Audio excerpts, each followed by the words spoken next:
गुरु प्यारी साध संगत जी, नमस्कार जी। आप सब कैसे हो?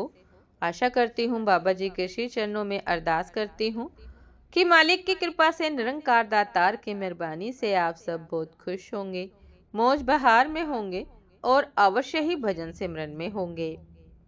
साध संगत जी, मैं हाजिर हूँ आज आप सभी से एक बहुत ही खूबसूरत साखी साझा करने के लिए। उम्मीद करती हूँ ये साखी आप सभी को बहुत पसंद आएगी। तो साथ संगत जी, चलिए आइए समय ना गवाते हुए साखी को आप सभी से साझा करते हैं जी। साथ संगत जी, अकालगढ़ पाकिस्तान बनने से पहले की बात है। 66 साल तो पाकिस्तान को बने हो गए हैं, उससे भी 8 से 10 साल पुरानी बात है। कुल 75 साल लगभग पुरानी बात है। हुजूर जी वहां आए हुए थे। दूर दूर से बहुत संगत आई हुई थी। ग्रंथ साहिब का पाठ हो रहा था। अगर पत्ता भी गिरे तो शोर हो जाए, इतनी शांति से सब संगत दर्शनों के साथ हुजूर जी के प्रवचन और ग्रंथ साहिब जी का पाठ सुन रहे थे। कुछ समय बाद कई मर्द और औरतें भी आई और आकर चुपचाप बैठ गई। हुजूर साहिब ने इशारे से पाठ रुकवा दिया। हुजूर साहिब जी फरमाते हैं, एक सवाल लेकर कोई बीबी आई है, वह आगे आ जाओ। कोई भी आगे नहीं आया। फिर से फरमान हुआ, भाई ग्रंथ साहिब जी का पाठ रुकवा कर उसके लिए समय निकाला है, जल्दी से आगे आओ। फिर भी कोई आगे नहीं आया। तो अब की बार जोश में आवाज आई, जो जाटनी आई है गांव से, वह आगे आ जाओ। उसके चेहरे पर दाग है चेचक के और वह बड़ी परेशान है। सारी निशानी दे दी। अब तो छुपना मुश्किल था। धीरे धीरे सोचती हुई वह आगे आ रही थी। जैसा सुना था उसने वैसा ही पाया है। अंतर की बात तो पकड़ लेते हैं। अब यह इतने समर्थ हैं ही तो मेरी मुश्किल भी दूर करेंगे। वह बीबी आगे आ गई। सारी निशानियां बाकी संगत ने देख ली। इसके भाग्य बड़े जाग गए हैं। हुजूर जी ने पाठ रुकवा कर इसका मसला निकाला है। हुजूर जी कहते कि बेटा जल्दी से बोल, तू क्या चाहती है। वो बीबी चुप रही, लेकिन अब चुप रहने का समय नहीं था। उस जाटनी ने अपनी 2 उंगली उठाई। हुजूर जी ने उसे अपनी 1 उंगली दिखाई। काफी देर तक 2 उंगली और 1 उंगली चलती रही। सब संगत कुछ भी नहीं समझ पाई कि ये क्या हो रहा है। इधर अब ये जाटनी सोच रही है कि सर्वशक्तिमान खुश हो रहे हैं। अगर आज भी चुप रही तो ये मुश्किलें, दुश्वारियां सारी जिंदगी दूर नहीं होगी। कहने लगी कि हुजूर जी, मेरे पति और भाई के दोनों भाई के हाथों कत्ल हो गया है। उस जाटनी ने कहा कि हुजूर महाराज जी, मेरे पति और भाई के हाथों कत्ल हो गया है। सिपाही पकड़कर ले गए हैं। सब कहते हैं कि फांसी होनी लाजमी है, बस थोड़े समय का फर्क है। इधर या उधर कोई दूसरा रास्ता नजर नहीं आता।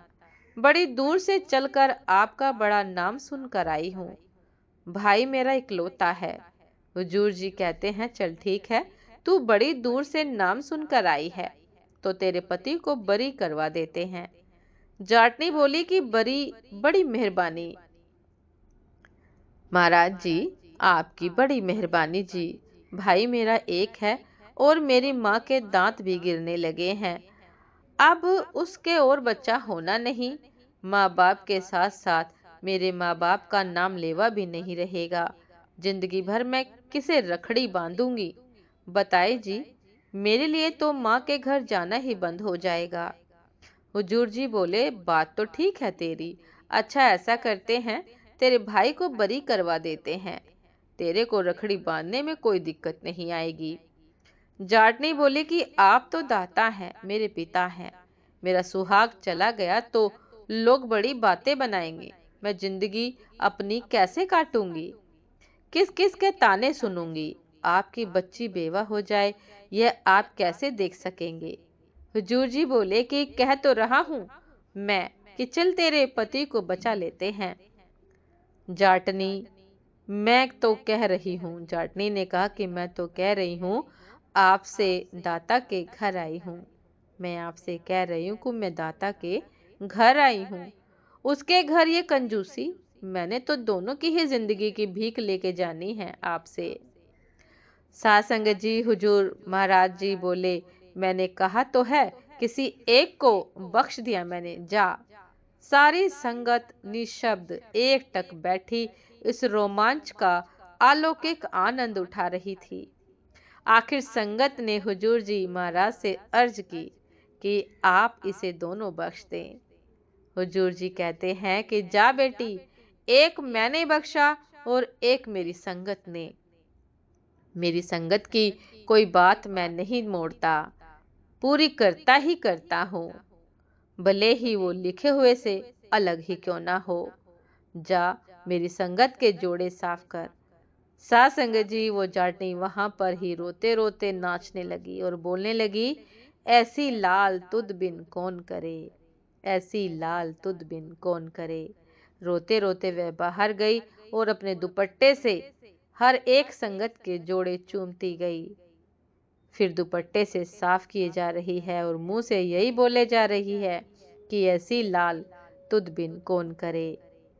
साथ संगत जी, ये थी आज की एक बहुत ही खूबसूरत साखी कि निरंकार दातार जब मौज में आते हैं, किसी पर अपनी दया मेहर करते हैं, तो साथ संगत जी लिखा हुआ है, जो हमारे नसीब में जो दुख लिखा है, दातार जब मेहरबान होते हैं तो उस दुख को भी, लिखे हुए को भी बदल देते हैं।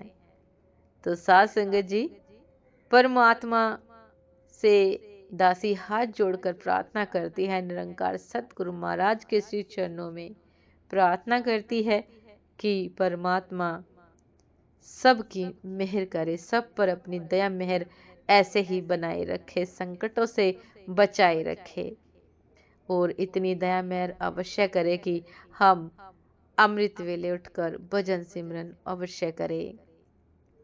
परमात्मा हमारी इतनी संभाल करते हैं साथ संगत जी, हर पल हमें दुख से बचाते हैं, उबार लेते हैं। तो साथ संगत जी, एक छोटी सी ड्यूटी हम सब की भी बनती है कि हम भी अमृत वेले उठकर निरंकार का शुक्र अदा करें, हर एक नए दिन के लिए, हर एक नए पल के लिए निरंकार का शुक्र अदा करें, भजन सिमरन अवश्य करें। उम्मीद करती हूँ साथ संगत जी की साखी आप सभी को बहुत पसंद आई होगी। यदि पसंद आई हो साथ संगत जी, आपके हृदय को स्पर्श किया हो, तो दातार सब पर मेहर करे।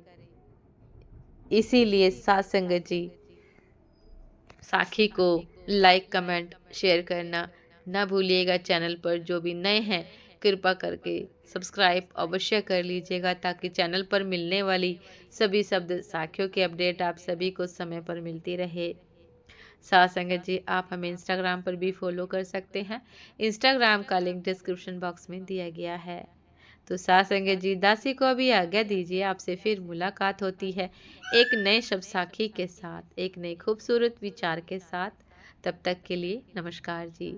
सदा खुश रहिए, मुस्कुराते रहिए, भजन सिमरन अवश्य करते रहिए, परमात्मा का शुक्र अवश्य करते रहिए। और साथ संगत जी, दासी को साखी को आप सभी से साझा करते समय कुछ भी त्रुटि हो गई हो, गलती हो गई हो, तो दासी हाथ जोड़कर आपके चरणों में क्षमा प्रार्थी है जी। नमस्कार जी।